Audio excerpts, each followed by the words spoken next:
गिरिजे स्कन्दमातृत्वं सेविता सर्वदा नरे सर्वसौख्यप्रदे शम्भुप्रिये ब्रह्मस्वरूपिणे।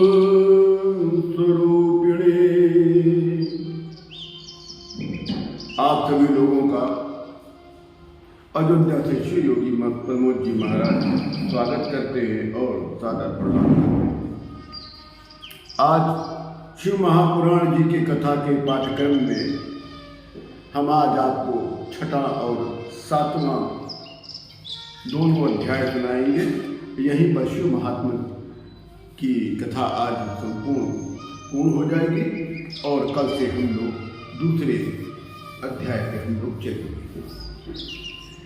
आज का जो शिव महापुराण जी का छठा अध्याय है या सातवां अध्याय है वो श्रवण शिव महापुराण की श्रवण के विधि के विषय में बताया गया है। छठे अध्याय में 65 श्लोक है और सातवें अध्याय में 50 श्लोक है। दोनों का मैं आपको सारांश में आज कथा सुनाऊंगा और उसके बाद एक शिव जी पर जल किस प्रकार से चढ़ाया जाए उसका भी मैं एक अलग से वीडियो में आपको अपलोड करूंगा। छठे अध्याय में सर्वप्रथम पवित्र दिव्य शिव महापुराण जी की कथा श्रवण करने वाले को ढूंढना चाहिए। यदि आपको शिव महापुराण की कथा करवानी है तो शिव महापुराण जो कथा करने वाला है उसको ढूंढना चाहिए। ऐसा शिव महापुराण जी का छठा अध्याय बताता है। वो व्यक्ति कैसा हो जो समस्त अवगुणों से मुक्त हो। शिव महापुराण जी का पाठ करने वाले को वेद का ज्ञान होना आवश्यक है। शिव महापुराण जी की कथा करने वाला राम जी और कृष्ण भगवान का उसको भक्त होना चाहिए और उनकी नित्य पूजा भी करता हो।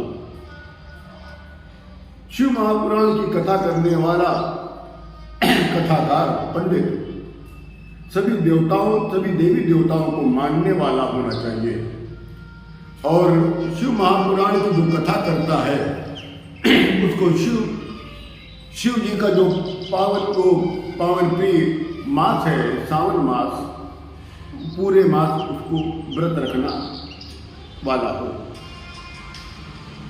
मैं आप लोगों को बता दूं कि मैं सावन का पूरा मास व्रत भी रखता हूं और मैंने 15 साल 6 महीने लगातार निराहार व्रत रखा है। शिव कथा करने वाला जो पंडित हो वो समय समय पर रुद्राभिषेक, लघु अभिषेक और महाअभिषेक करता रहने वाला व्यक्ति होना चाहिए। शिव महापुराण की कथा करने वाला व्यक्ति नित्य शिव जी का पूजन करता हो। कथाकार चाहे ब्राह्मण हो चाहे अन्य वर्ण का हो। जे हमारे शिव महापुराण जी कहते हैं पुराणज्ञा सदा वंदा पूजयते सुकृता। शिव कथा कहने वाला ज्ञानी चाहे ब्राह्मण हो चाहे अन्य वर्ण का हो वो पूजनीय और वंदनीय होता है। चाहे वो बालक हो, चाहे वो युवा हो, चाहे वो वृद्ध हो, चाहे वो दरिद्र हो, चाहे वो दुर्बल हो, फिर भी वो वंदनीय है। कथाकार के पास एक निकट में एक सहायक को नियुक्त करना चाहिए। अब बात आती है दिनांक तिथि।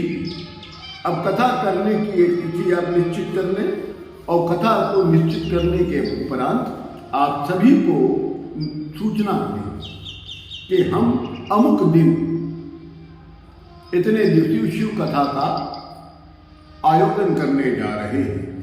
ये निमंत्रण आपको एक एक घर, अपने पूरे शहर, अपने गांव, अपने रिश्तेदारों, अपने मित्रों को देना चाहिए। ऐसा शिव महापुराण जी कहते हैं। जिससे अधिक जब भक्त कथा को सुनते हैं उतनी ही ज्यादा आपको पुण्य की प्राप्ति होती है। कथा का अब स्थान निश्चित करना होता है इसका उत्तम स्थान होते कोई शिवालय हो या नदी का तट हो, किनारा हो, या आपका अपना गांव हो, या आपके नगर में शिव कथा का करने का एक स्थान चयन करिए। फिर उसको आप पवित्र कराइए। पवित्र कराने के बाद एक विशाल मंडप बनाइए। तो विशाल मंडप में कथा कहने वाले को व्यासपीठ सब ऊंचा और सुंदर बनाइए और कथा सुनने वालों को आरामदायक उचित व्यवस्था देनी चाहिए और कथाकार का मुख सदैव पूर्व की तरफ होना चाहिए और कथा सुनने वाले का मुख पश्चिम की तरफ होना चाहिए। कथा सूर्योदय से आरंभ होना चाहिए। जो आजकल कथा होती है ऐसी कथा नहीं होनी चाहिए। कथा हमेशा शिव जी की कथा सूर्योदय के समय होना चाहिए और जब कथा समाप्त हो जाता उसके पहले शिव महापुराण पुस्तक का पूजन करवाना चाहिए और जो यजमान होता है उसको पूरा संकल्प लेना चाहिए। फिर कथाकार को दान दक्षिणा और वस्त्र अर्पित करना चाहिए। व्यास रूपम प्रबोधाज्य शिव सात विशारद एतत् कथा प्रकाशेन मध्य ज्ञानम विनाशाय। शिव कथा जो भी श्रवण करता है या जो करवाता है उसके समस्त अज्ञान की नाश हो जाती है, पापों का नाश हो जाता है और उसका भविष्य बहुत उज्जवल हो जाता है। समस्त भोगों को भोग कर मृत्युपरांत वो शिवलोक को प्राप्त होता है। फिर जब शिव कथा पूरी हो जाए तो कथाकार पंडित का चरण स्पर्श करना चाहिए। उसके बाद उनसे आशीर्वाद लेना चाहिए। आज ये छठा और सातवां अध्याय आज यहीं पर समाप्त होता है। कल से हम विद्वेश्वर संहिता प्रारंभ करेंगे, प्रथम संहिता। कल से शिव महापुराण जी का विशेष कथा प्रारंभ हो जाएगी। आज हम आप सभी लोगों से यहीं पर अपनी वाणी को विराम देते हैं और आप सभी लोगों से निवेदन करते हैं कि यदि आप इसको सब्सक्राइब नहीं करेंगे, शेयर नहीं करेंगे तो अधिक से अधिक लोगों को लाभ नहीं मिलेगा। तो इसका कोई लाभ नहीं है, ना आपको है ना हमको कहने का लाभ होगा।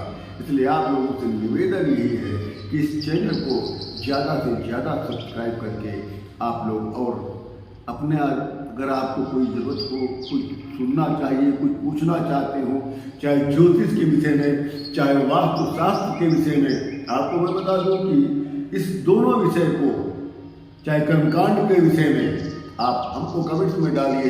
एक चीज़ और नोट कर लीजिएगा, ना मैं कर्मकांड पंडित भी हूँ मैं, ना उसमें मैं दक्षिणा लेता हूँ, ना वास्तुशास्त्र में मैं बताता हूँ, ना उसमें कोई फीस लेता हूँ, न ज्योतिष का मैं कोई फीस लेता हूँ, न मैं शिव कथा कहने का कोई भी फीस नहीं लेता हूँ। क्योंकि हमको वास्तव में शिव जी ने स्वयं इतना दे दिया है कि हमको जरूरत नहीं पड़ती है और आज तक हमने कभी लिया नहीं है। अब इतनी उम्र में हम कभी भी दक्षिणा या फीस नहीं लेते हैं। इसी के साथ आप लोगों को ओम नमः शिवाय।